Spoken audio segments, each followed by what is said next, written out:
before we get started with Uncle Bert, I just, as I recall, the Stringers were important in your adult life because you talked about them a lot.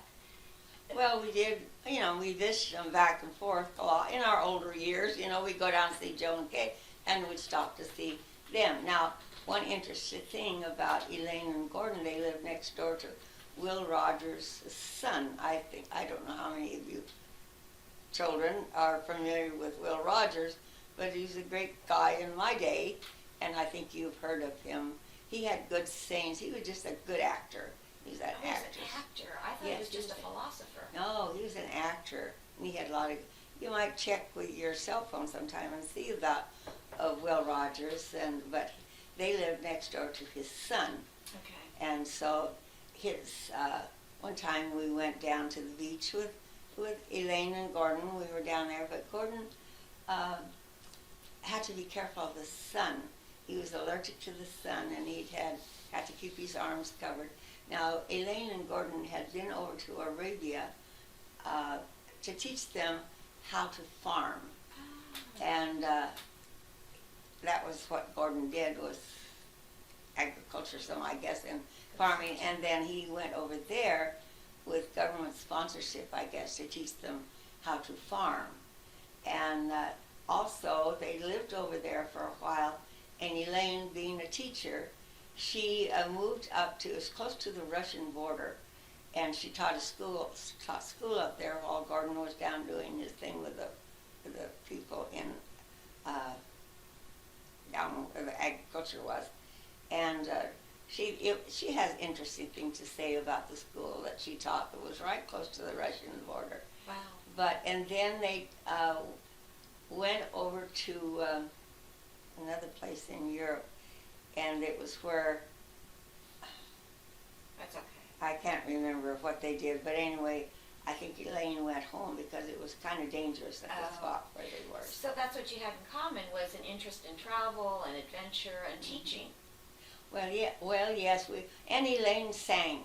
She used to when she was younger. She sang quite a bit too. So that was, they had an interesting life, and their home. They had many things in their home that they'd gotten in their travel when they were over in Arabia, and I think this other place where Gordon worked was the last place. I think he worked for the government, and then I think politically things got where he couldn't do that much, and he was getting older. And being over there in Arabia, there's a lot of sun there, and I think he was allergic to the sun. So anyway, they were interesting people, and we really enjoyed them. And you were related. Yes, we were. Best of both worlds. Cousins. Yeah. So now you've got your handsome brother, Bert. Yes, he was the first lieutenant in the service, and this is one of his younger pictures, earlier pictures, when he's a handsome dude. Do you know where he, he trained in, Amarillo, Texas? San Antonio? San Antonio, where the Air Force Base. There's a Lackland Air Force Base in San Antonio. Well, but what was the town closest to? San Antonio. Oh, San Antonio, yes. He trained down there, and he went with a girl down there before he went overseas and was shot down. Did you know her? The girl that we never met her, but she would write to Alfie and I because she was dating Bert at the time. Did she live in Ontario? No, she lived in Texas. When he was down there in San Antonio, a Texan. And I can't even remember her name anymore, but anyway, that's interesting. So they were serious. If they were. No, well, I don't think they were that serious. It was just to a date for you. What? To write to you and Althea. Oh well, maybe she had eyes on Bert. Yeah, I don't know, but I don't. So. I don't think it was mutual. And then. That's Uncle Bert. Yes, that's Uncle Bert. But in this picture is when he was Cattleman of the Year, or maybe it was when he was back in Washington, D.C. He was head of the APHIS.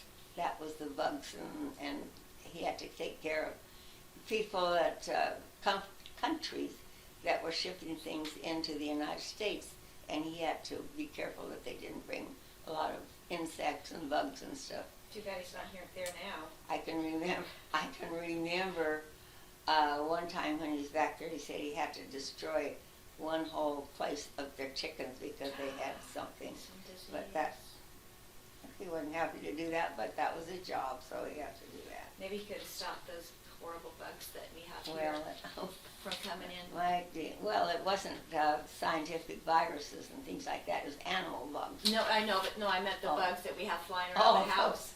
Well, Whatever yes, those are. he probably was on that too.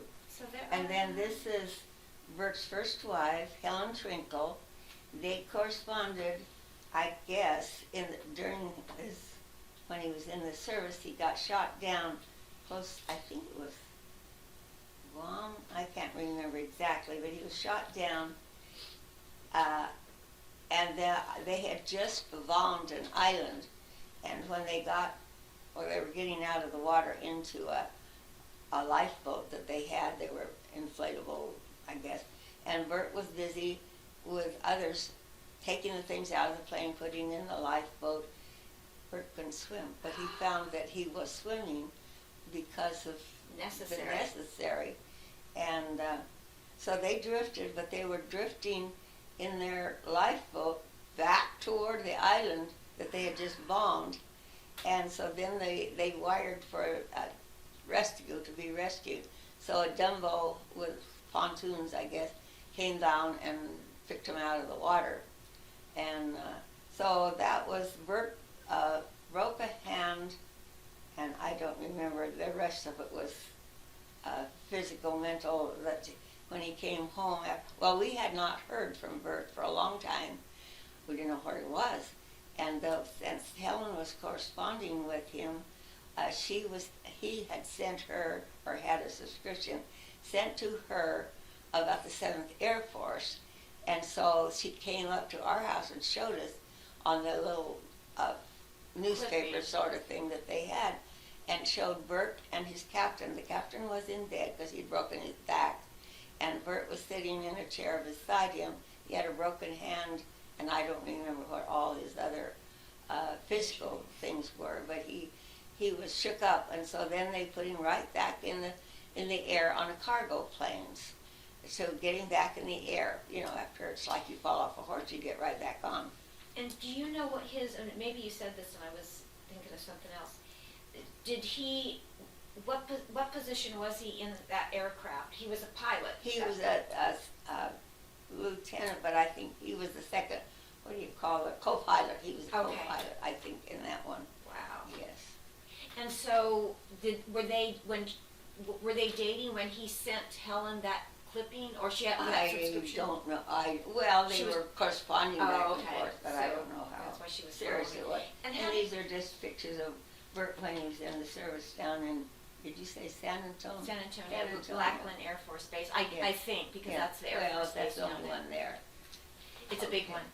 And so, did they know each other as children? Oh, Did- well, they were neighbors as children, and one time Bert was taking a load of hay past Trinkle's, and Helen happened to be sitting out on the porch, and she stuck her tongue out when he was going by. Well, Bert and Fred were very close friends to Helen's brother, Harold, and one time, Leroy Fuller lived with the Trinkles. His dad was, had to do, I don't know, he was the sheep herder or what, with Trinkle's sheep, that they had sheep as well. And so one time at dinner, lunch, or whatever, Harold and Roy were at the table. They were teenagers at that time, and Bert and Fred were of their same age. And so they had had watermelon for lunch, and so they also had a cat there.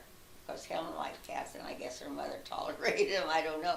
But anyway, Harold held up it was a round piece of watermelon.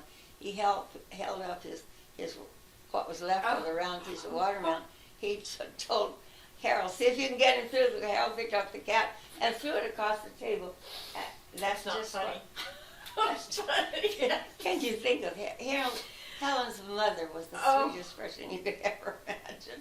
How she put up with Yeah. that, I don't know. But anyway, that was kind of a funny thing along the line. And then later, when Bert came home from the service, the uniform and all that kind of Yeah. changes things. Anyway, so that's when I guess they started corresponding.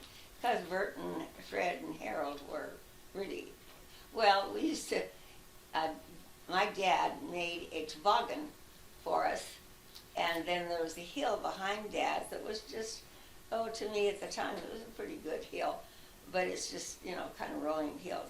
And so they made the young people, and they had a young people's group, and I can't remember what they called it, but they'd get together and have parties and stuff together at somebody's house.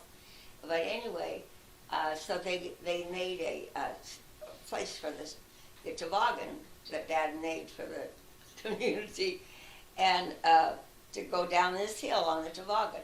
Well, then they made a jump down, just like the kids in my school made a jump down at the hill there in Ravendale, and got the teacher on it. And it was when you hit that big pile of snow, why you people would fly off. Oh my God. And they got the teacher, that one that rubbed alcohol or turpentine on everything. Well, anyway, so Leroy was kind of a clown in the community, the young people's community. And so they kept trying to get him on the toboggan to go. Oh, no. So finally they said, come on, Leroy, get on, or Roy, they called him. And so finally he said, okay, I'll get on, then I'll get on the back. Well, when the sled started down, Leroy just slid off the back of the toboggan. He was smart enough. Didn't get off. But he was a clown. Well, later on, he lived over here, I think it was around Hillsborough, and he had a table when he lived in Ontario with his wife. They moved over here, and he left that table there, as I recall. Harold left it at our place. They had come and stopped and wanted to know if we'd keep the table, and then Leroy would come over and pick it up. And so he did. And so Leroy and his kids, one time they'd gotten a little chick when they were young. They'd gotten this little chick at Easter time for him. They raised it. Well, it was a rooster. And a good-sized rooster. Well, Leroy and his wife did not want to cook it, because the kids had raised it. It was their pet. So they opted to give it to us so they wouldn't have to butcher it and the kids wouldn't have to eat it.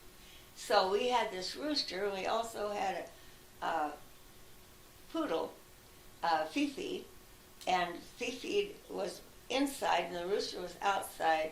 In the house we lived in, we had Naugahyde couch and chair because the children, and so where the chair was, there was a big window.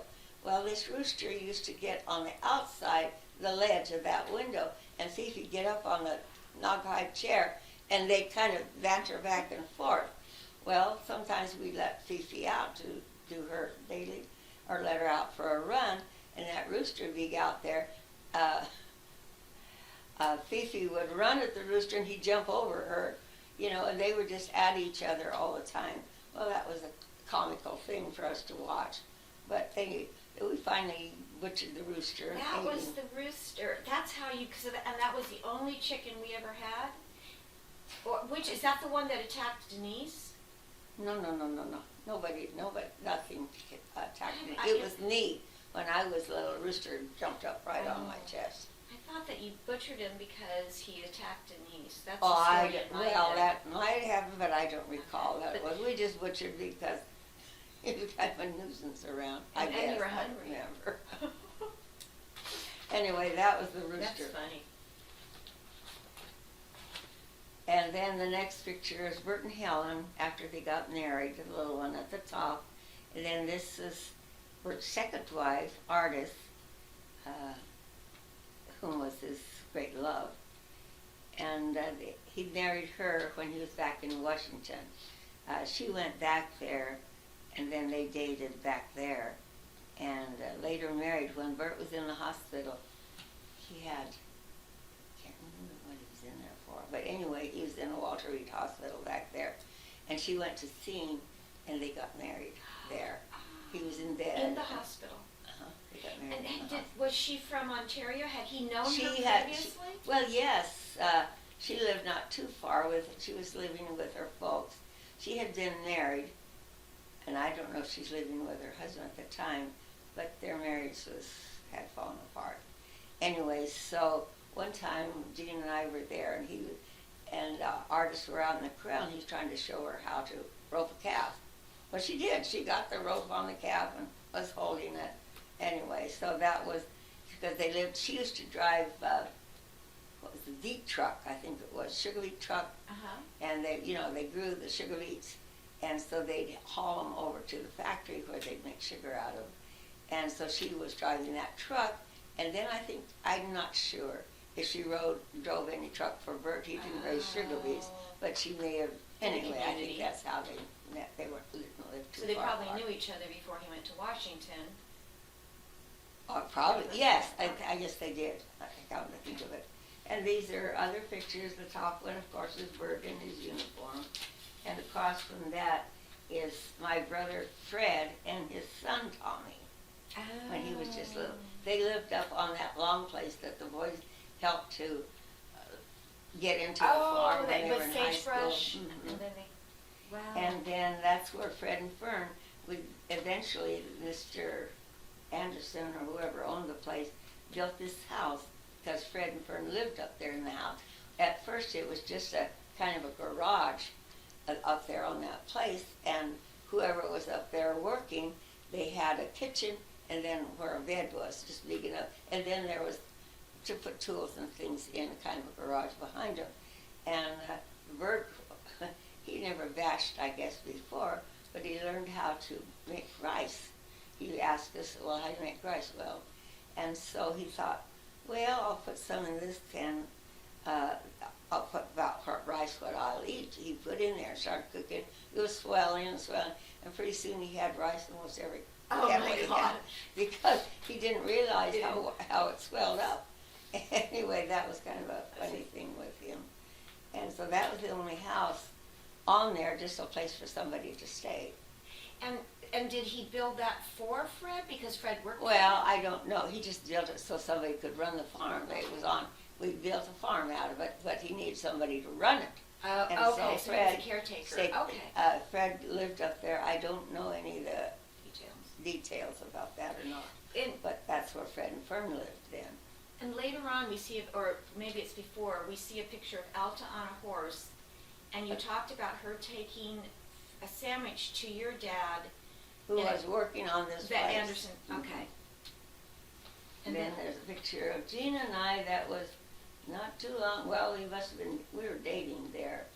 And I lived in, this was taken at Mrs. Hogan's house. Okay. And then the next year had nothing to do with Bert or Fred or myself. This was Grandpa and Grandma Hawkins when they came up to Ravendale to see us. And then Bert's right out there by Grandma. Wow. Character Bert, he was always character doing something, What a classic photo. isn't it? That car of Grandpa's now, I don't know if that's the car.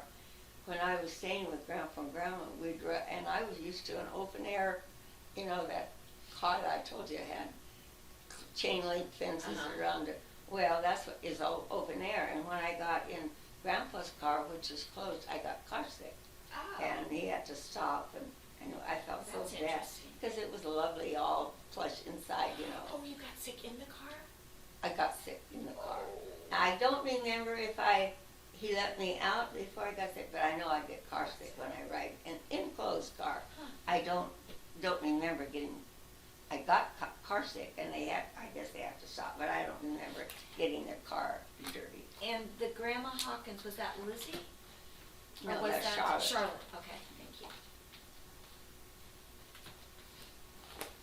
All right, then this is when Fred and Fern were celebrating their 40th wedding anniversary. They lived in Kent, and Fred was the minister up there at Kent. It was up close to Antelope, where the Rosnichis and all them were. Yeah. Well, this is Kent, not too far from where the Rosnichis were in that area. And then down below is the four of us siblings there at Fred and Fern's anniversary. Wow. Look how cute you are, little tiny thing. Well, You're so delicate. I mean, all these pictures, you're just this delicate flower. I get, oh, thank you. No, I mean, But, you are, it's a fact. My dad was built, I took Like after that. my dad, the Hawkins side with my dad. So now we're on to my mother. Dolly Marie. And this first, well, it's self-explanatory. These are me as a baby. But your buddy, you don't know your buddy? I don't know who it must have been a friend of my mother's who had a baby about, they probably lived close and both had babies and decided to take pictures. Well, look how happy you are in both of them. Mm-hmm. Were you always, did they tell you were always a happy baby? They didn't tell me Anything? one way or another. There was Just a so much little one. going on at that time. And then this is when I graduated from college. I wasn't grinning with a chessy cat grin because I had to take that, so I'd send it when I was applying for a teacher's job. And so I had to have it kind of sensible. Yeah. Professional. Professional, whatever, yes. And so this was college. Yes, And this is what- graduation From from college. And so were you really involved in school? Oh, yes, quite. Well, I couldn't in high school because I had to be home to do chores and milk cows and all that. But when I got to college, I was a whole hog. You're a crazy girl. Crazy girl. Well, I just enjoyed social life, being with kids and working on committees and doing all that. And so I enjoyed college. It was... What, were you a class officer? Were you a sports yes. person? Well, I was, seemed like any time I was elected for something, it was secretary. Were you a good typer? I don't know, I had to handwrite notes Oh. at the council meetings and things. It was all handwriting. I didn't have a typewriter up there. I got one after when I started teaching, but I didn't. Did you do stenography? Did you know stenography? Well, I had taken shorthand and typing in Oh, high okay. school, and that's... And like I said.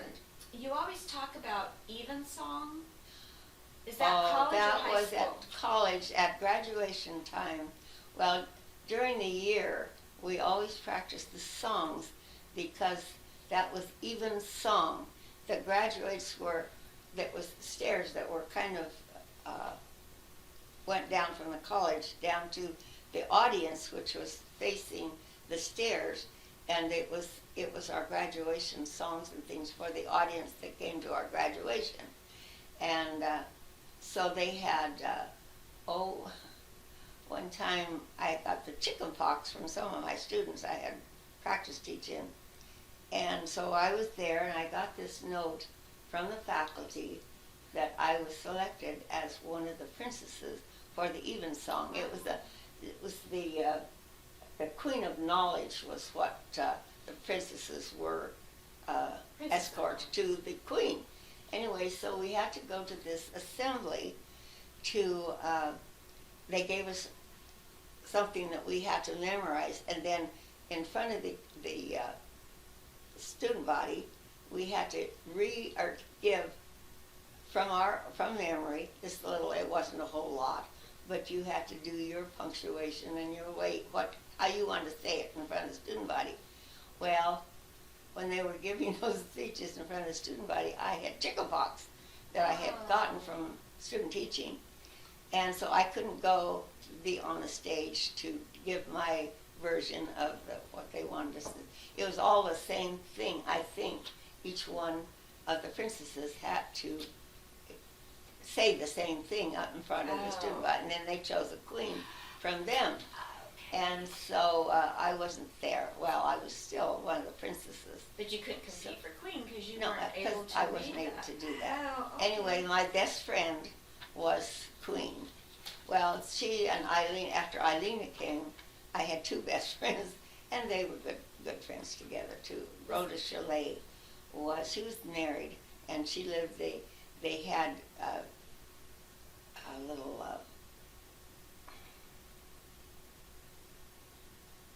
little houses that run on. Oh, for married students. Yes, for housing. married, so, but they were house trailers or whatever, they were good size, but they had several of them for the married students to live in it. Rhoda was married and she lived there with her husband. And so she and I did a lot together, studied together, and did a lot of things together.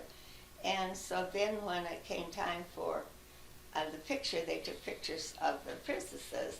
Well, I wasn't well enough to get in with that group of girls that were the princesses and the queen. They took a picture, but I couldn't be in that.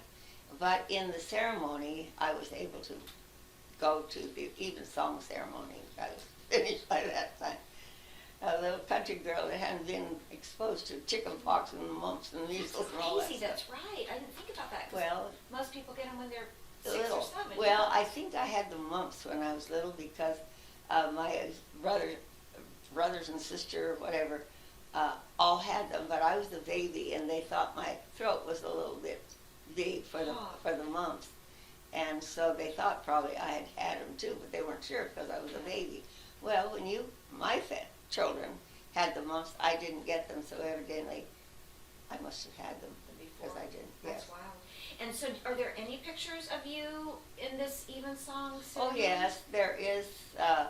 In the coronation part, I was in that with the other princesses, and then we went out, and the main student body went on the steps, but the seniors came last or on the very top, and then in the middle they had the court, Queen of Evensong, and their court set in the middle of where the steps came down. There was a place for them. Now they don't have that Evensong, I heard, anymore.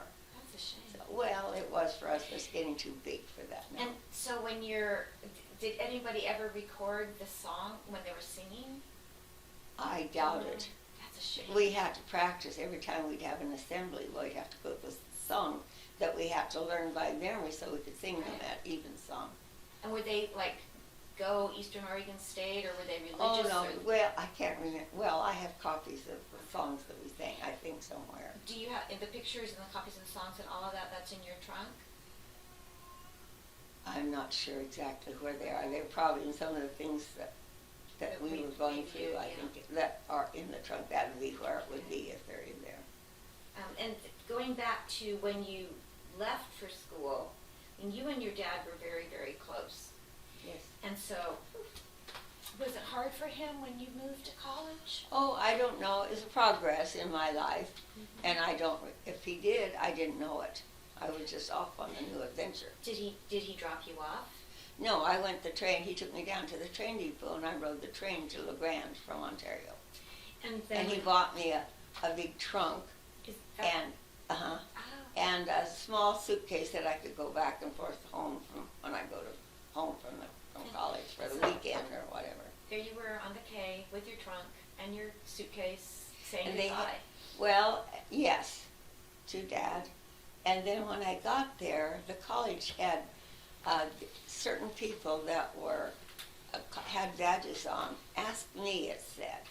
And then if newcomers came, the freshmen, why, if we wanted to know something, we'd go to one of those people who had that big badge on that said, ask me, and they would tell us what to do and where to go. So. Do you remember being excited, nervous? Oh, of course I was. It was a new adventure. I was on my own, a new place and new things, yeah. But I was game. I was looking forward to it. Something new. Yes. And then after you graduated, how did somebody come to pick you up, or did you take the train back again? No, I think Joy and David came up, I think it was my senior year. They came up with their car and a trailer. The trailer was to take my things, see I had graduated, and take all the things that I had with me up there. They loaded on the trailer, and then we went on, as I remember, went on to Wallowa Lakes. And Joy and David got a cabin. They had Doug and Ron with them. Ron was pretty young. He was about 3, I think 2 or 3, and he was used to taking naps. And so we got this cabin, and Joy and I and Ron slept in one bed. He was just like maybe 2. And then Doug and David slept in another bed. I don't know, it was a different room, probably was. And so Ron, sleeping with, we put Ron next to the wall so he wouldn't fall out of bed, and then Joy and I were on the outside. And so I remember Ron used to take his feet and he'd shove them down, all the covers would go with it. And Joy and I were trying to keep covered. And then I think Doug was grinding his teeth or something. Doug said, and David said, "Can't you make that kid stop grinding his teeth?" And David was Yeah, thinking kind of of it. sweet. Anyway, we had a lot of fun, and so we decided to go up to Lake Aneroid. It was hike up from the lake where we were staying, and we couldn't go all the way because the snow was down, and we just had tennis shoes on. So we started back down to go down to the cabin, and David was in the lead. Then came Doug, and then Joy had taken Ron earlier because he was getting tired and he needed to take a nap. And so anyway, David was just in the lead, and he came down. He's coming down the path. He kind of looked down and he kept on going. Well, Doug was the next one, and he looked us on the side of the trail, and he went on. I came down. I looked, but I jumped about a foot high because there was a snake coiled up right by the path. I don't know. I didn't stop to see what kind it was. I jumped up and took off. But anyway, that was a fun trip, and it was kind of relaxing after 4 years or 3 of college, and so. And you got your teaching certificate, but did you have to take a minor too? Oh, well, that was after I went to Portland State to get my degree. I had to have 2 areas of concentration before graduation, and so I took art and sociology, social science, because I had more credits in those two. Those 2 areas. So anyway, when I went to graduate at Portland State, they looked, and the head of the, Dr. Wolf was his name, and he said, well, that I needed this and this and this, whatever it was. And I thought, I thought I was through. And so I had to go to the head of the sociology department and tell him that I was going to teach primary, and I wouldn't need upper grades or Oh. And so he checked out because I said I had 4 children, and I felt this is almost to break the camel's back. And 4 children at home, and told him I was trying to teach primary, not upper grades where I needed whatever they thought I should have. And so he checked it all over, and this letter that I had to write to the committee or whoever's in charge of it, I thought if I ever wrote a convincing letter, now is the time. And so I wrote that letter of all my heart and soul put into that. And so we were waiting for her to get back or reply back. And when they got it, I can't imagine. They passed everything that I had asked for. Did you cry when you got it? Oh, I don't know. I was elated. I bet you were. So anyway, that was graduation from Portland State. Then I got my degree. And back to graduating from Eastern Oregon, did your father buy you a present, or was there any sort of graduation gift? He gave me a watch that wow. He gave me a watch when I graduated from high school. It had a minute hand on it because he knew I was going to teacher training and on time kids for certain things. But I think my children, when I graduated from Portland State, my 4 children and the 2 neighbor kids went to my graduation. Jean had to work or couldn't go, and so your children went as my family. But we didn't drive, but so I drove. Oh, yes. You took us all, and we sat. Yes, and you kids all came with me, and that was my audience for my graduation. And the watch that your father gave you, do you still have that? Yes, And I have, but it doesn't run anymore. I imagine it would if it was, but I had it for many years. Then your dad and you people gave me, I think this was the one, anyway, you gave me a watch when I graduated from college in Portland State from the family, And the letter that you wrote to Portland State begging their understanding, is that in the trunk as well, or in any of your belongings? If it is, I haven't run across it. I thought if I ever wrote a letter, a convincing letter, that was the time, because I felt just one more term. They wanted me to take 8 more hours of something and another, and so in the letter I had to tell them, the reason that I was writing this but they accepted it. And And I that's think the because sister. I had 4 children at home, I felt that was about to break the camel's back. And so they accepted it, which I was delighted with. Okay, so you graduated and now you moved to West Well, Lynn. I moved to West Lynn. Mr. Chanel came over to Eastern Oregon and talked to the registrar there about what teachers were available to hire. Because in those days, the superintendent went to the normal colleges or where they had teachers and talked to the registrar, getting all the statistics on me, I guess. And so when I got home later, I got a letter from Mr. Chanel, and they wanted me to teach in West Lynn. And so I came over, and I was to teach in West Lynn at the 4th grade and coach girls and PE, and I was coach of the teams there for the girls in PE. And that was in Willamette before the fire. And then after my first year of Willamette, I think it was the first or the second year, I think it was the second year, the schoolhouse caught on fire in the boiler room. I guess it was one of the boilers or something. And our custodian got kind of singed on his neck. Oh, wow. And but the whole school went up. The whole thing.